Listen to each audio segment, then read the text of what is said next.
uh, what we have right now in front of us are empty chairs. Uh, Itong ginawa ng mga opisyalis from the executive branch of government is a total snub to as far as we're concerned. And ito'y tahasang pagbaliwala sa doktrina ng checks and balances ng ating gobyerno.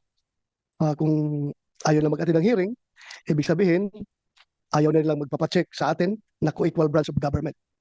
So what will happen to this? Pag tuluyang ganito ang mangyayari is, I think we are now on the verge of a constitutional crisis kapag tuluyan nilang isnab yung ating imbitasyon.